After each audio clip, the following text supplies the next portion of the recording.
If God is truly just, then why does the world still look so violent? Wars, oppression, injustice, from the Middle East to our own neighborhoods, that question has been on the hearts of believers for centuries. Today, I'm joined by author Tiffany Gerdine, who tackles this very tension in her book, Seeking Peace, Biblical Solutions to the Israeli and Palestinian Conflict. Tiffany, welcome. Thank you, Malik. I'm so glad to be here. Let's be real. The Bible says God is just. But when people look at the news or even their own lives, it's easy to wonder, where's that justice? If God is just, why does injustice seem to win the headlines? And that's such an important question. We want justice to be immediate. We want wrongs made right instantly. But God's justice is both immediate and eternal. It doesn't always match our timeline. Sometimes we see it right away.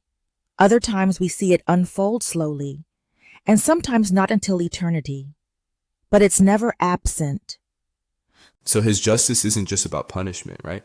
Exactly. God's justice is bigger. It's not just about retribution, it's about restoration. God's justice puts things back in order. And that looks very different from how the world defines justice, which often is just about revenge or evening the score.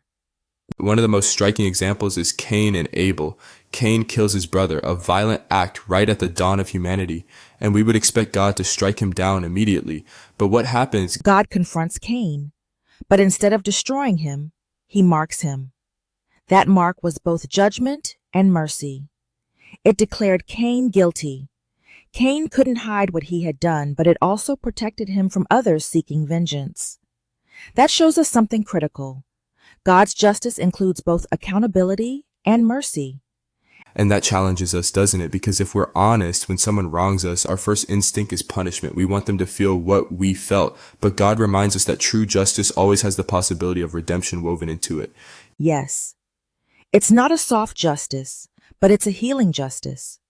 And when we think about conflicts in our world, whether between nations or between neighbors, that's the type of justice we desperately need.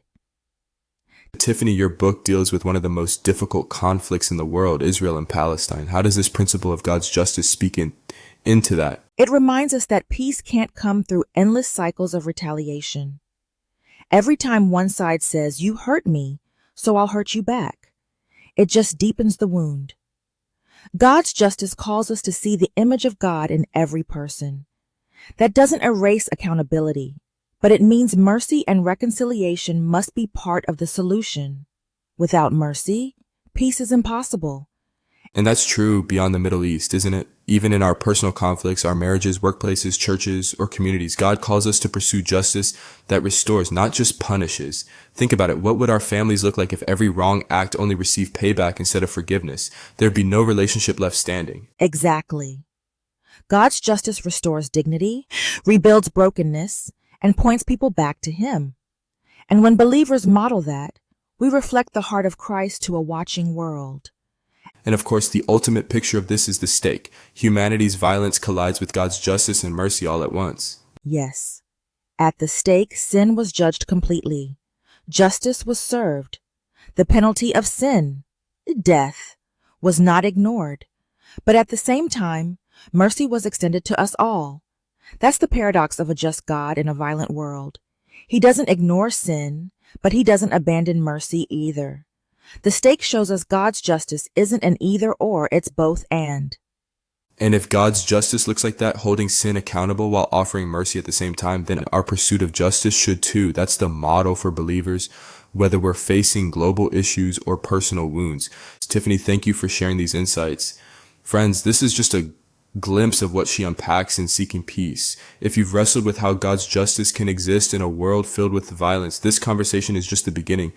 And I'd love for you to dive deeper with me through the book.